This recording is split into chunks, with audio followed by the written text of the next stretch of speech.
सत्यवान की महान कथा। बहुत प्राचीन काल की बात है। मद्र देश में राजा अश्वपति राज्य करते थे। उनके कोई संतान नहीं थी। उन्होंने देवी सावित्री की कठोर तपस्या की। देवी प्रसन्न हुई और उन्हें एक दिव्य कन्या प्रदान की। नाम रखा सावित्री। सावित्री बड़ी होकर अत्यंत सुंदर, बुद्धिमती और पतिव्रता निकली।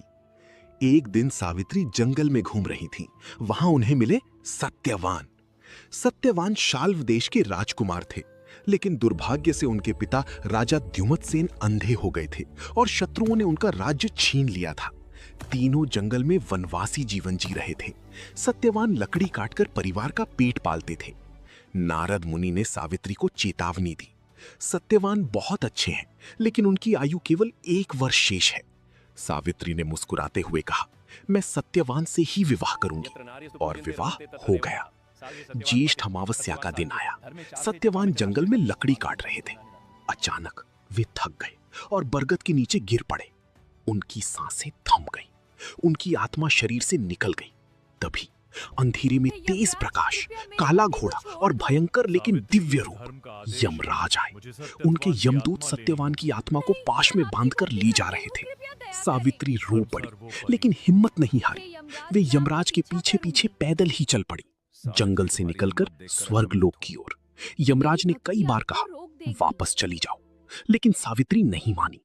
अंत में यमराज रुके और बोली, मांगो कोई वर, लेकिन सत्यवान को छोड़कर। सावित्री ने पहला वर मांगा, मेरे ससुर राजा द्युमत्सेन की आंखों की रोशनी वापस लौटाए। यमराज, तथास्तु। दूसरा वर, उनका छिना हुआ राज्य उन्हें वापस मिल जाए। यमराज, तथास्तु। तीसरा वर, मुझे 100 पुत्र प्राप्त हों। यमराज, तथास्तु। तब सावित्री मुस्कुराई और बोली, हे यमराज, यदि मुझे 100 पुत्र होंगे तो सत्यवान के बिना कैसे होगा? इसलिए कृपा करके मेरे पति को जीवित कर दीजिए। यमराज स्तब्ध रह गए। सावित्री की बुद्धिमत्ता, पति भक्ति और तपस्या देखकर भी प्रसन्न हो गए। बोले, तुम्हारी